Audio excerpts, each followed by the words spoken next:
Hey everybody, I want to take a moment to apologize for not posting anything for the past couple of weeks. I feel bad about that, but I am putting some things in place to help improve that, and we'll talk more about that later. For now, let's talk about what's been going on since the last update.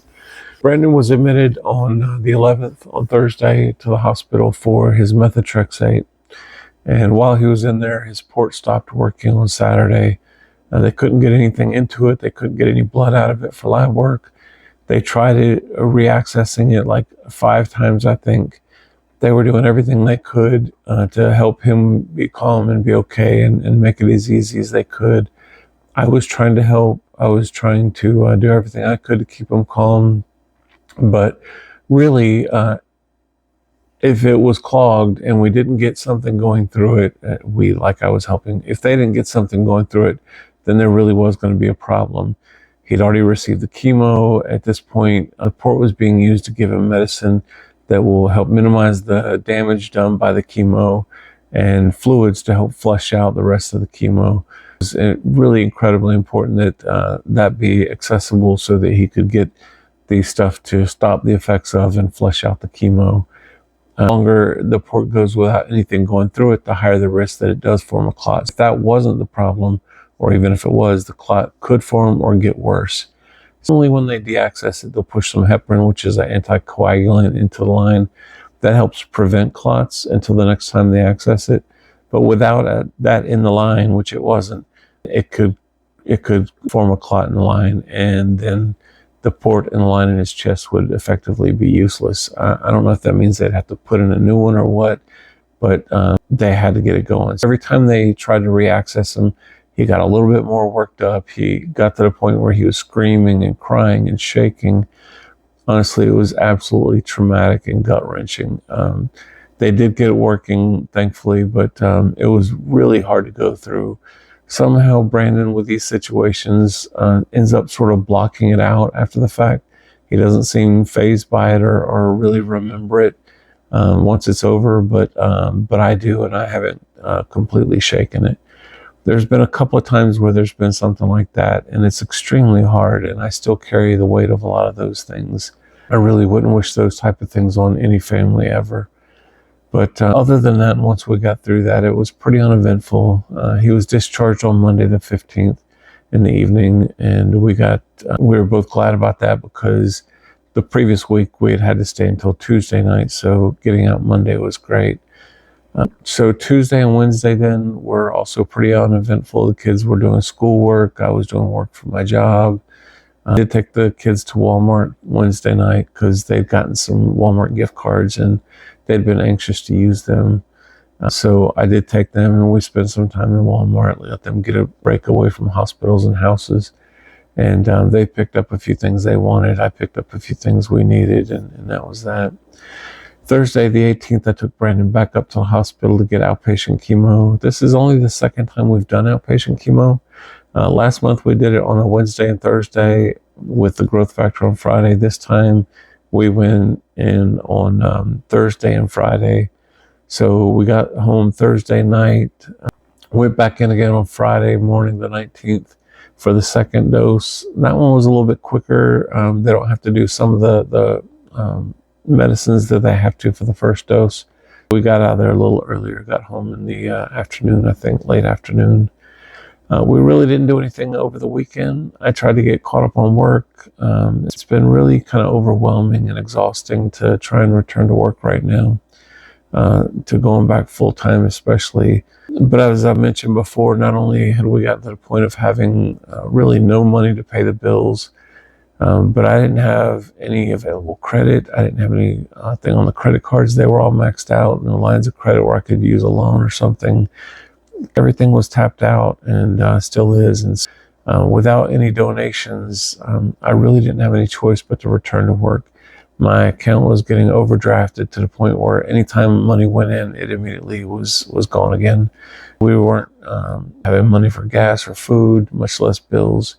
So I know it looks like we received a lot of money in donations, but when you factor those in and everything I've received since the beginning, really having that $7,500, $7,600 over those months, even with other sources like short-term disability, left us with a massive deficit, which I only managed to cover by maxing out credit cards and loans, which again increased my monthly bills.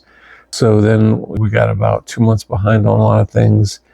And in addition to all that, they were canceling my insurance because I had been out only too long. They were going to cancel my insurance on January 1st. Obviously, with Brandon getting chemo, I couldn't afford to go without insurance. So I had to go back to work so that we could get the insurance renewed and I could get some money coming in. So that's what I had to do. I had to go back in. I know, we're making multiple trips to the hospital each week, having to stay in the hospital. The kids have virtual appointments. I've been trying to work on the social media accounts and the GoFundMe and the updates and, trying to work on all these things, take care of household responsibilities, do, grocery shopping, whatever, just all the normal things. And it's just been hard. On Monday, though, the 22nd, we did go back in for the growth factor injection. The thing is with chemo, he was getting on those days, the doxorubicin, is that it does a lot of damage to the blood cells in the bone marrow that's responsible for releasing new blood cells into the bloodstream.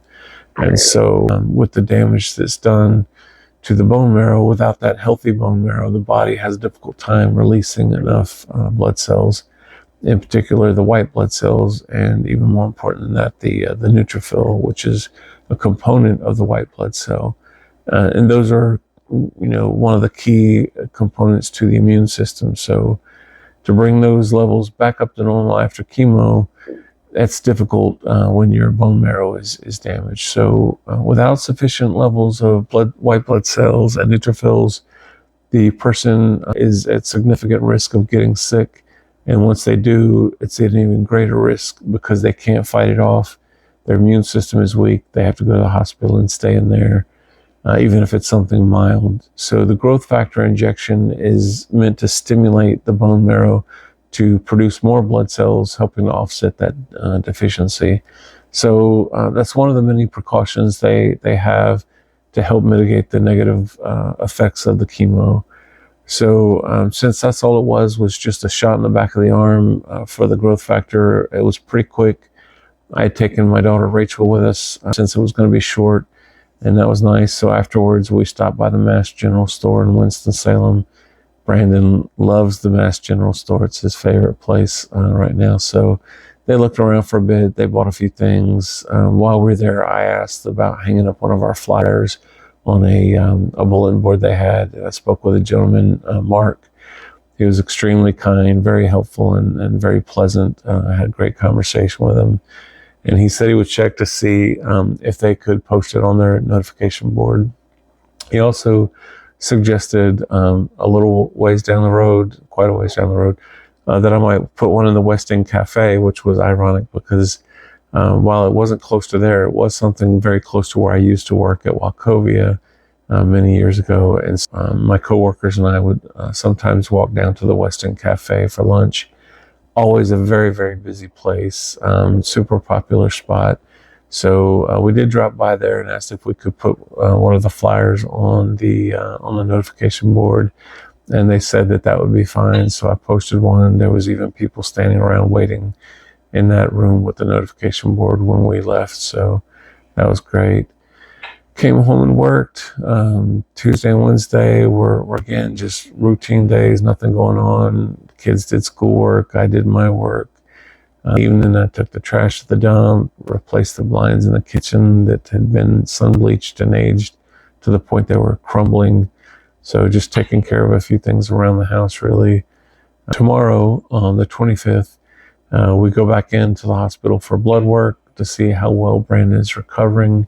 If his counts are too low or borderline, then we may have to do something like a platelet infusion, or they may want to see him again on Monday or Tuesday to check his labs again. I'm really hopeful that he stays healthy, that he recovers well, and that he's had a few nosebleeds in the last couple of days, which is typical, and it's an indication that he has a low platelet count. But if things go well and the last 2 therapy sessions stay on schedule, then he'll actually be finished. I think I mentioned this before, but he'll actually be finished with chemo before his and his sister's birthday by about a week, which would be great. That would be quite the birthday present. But if it does get pushed even a little bit, then he'll likely be in the hospital doing chemo on their birthday. So we'll see how that goes. Before we end, there are a couple of other things I wanted to mention. It's been incredibly difficult to post updates now that I'm working and trying to do, I'm trying to be productive at work, not just sort of consume space and hours, but trying to get work done. And I'm testing out a couple of different tools to help me write, record the updates, and to post them to all the social media accounts. Hopefully that's going to make it a little easier for me to keep up with posting every other day or so. But please bear with me. It's just me. It's only me trying to take care of Brandon, take care of all his appointments, the chemo, stay with him in the hospital, working full-time, taking care of other responsibilities. I do thankfully have my sister here helping me with Rachel at the house and with the house while I'm at the hospital, and also helping some with both the kids when we're out of the hospital and we're here at home, so that I can try and work and take care of other things that I need to do. But either way, I'm spread incredibly thin, and I've set up just recently most of the social media accounts to auto reply to private messages. Hopefully that'll help reduce the amount of distractions that I have to deal with. I was literally receiving hundreds of messages a day that were spam or scammers, but I felt necessary to go through them all because I didn't know which ones might be legitimate, and I didn't want to blow them off. So I wasted a lot of time. So the auto replies direct them to a better way to reach out or engage with me, and hopefully that'll help sort of filter out some of the spam and scammers and all that. Also, I haven't seen any donations in about a month, which can partially be attributed, no doubt, to how infrequently I've been posting updates and sharing on social media. But I would please ask that you consider sharing our flyer, our post, our social media accounts and channels. Please also like and subscribe to our social media accounts and like and comment on our post. I hate asking for that, but I also hate being so far behind on our bills and worrying about how I'm going to pay for things. The kids have needs that we've been sort of neglecting. They need clothes. Brandon's outgrowing all of his clothes. They both need to see the dentist. They need to get vision appointments. Brandon needs to go see about his eyes. Cheap shoes that I bought him are falling apart, and we've sort of repaired them twice, but we really need some funds to pay for things. And even though I do expect to get a full paycheck at the end of this month, it's not going to be enough to even get us out of the hole we're in right now with the bills that are overdue, much less get us to a point where we have money to cover those additional expenses like the clothes and dentist appointments and things like that. So please consider sharing. Not only that, but please consider asking a couple of your friends or family if they'll also share, and if they'll do the same thing and ask some of their family or friends to share.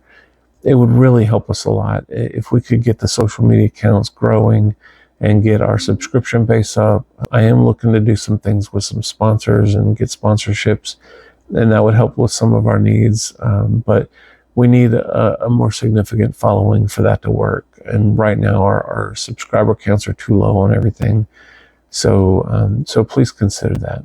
One other thing that I'll ask is, our P.O. box is out there. I go by and check it about every other day, every third day. Sometimes it's just me. Sometimes I have the kids with me.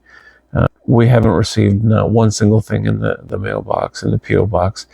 And while that doesn't bother me, it can be rather discouraging to the kids. And, if anybody out there could send anything, even if it's just a note or a card, like a postcard, anything to Brandon, to Rachel, to both of them, just saying, hey, hope you're doing well, hope you feel better, whatever, anything, any small note to let them know that you're thinking about them would mean the world to them and would make going to the post office a more enjoyable trip. So again, that's it. I want to thank everybody. I hope you're having a great year so far. I look forward to providing you another update very soon.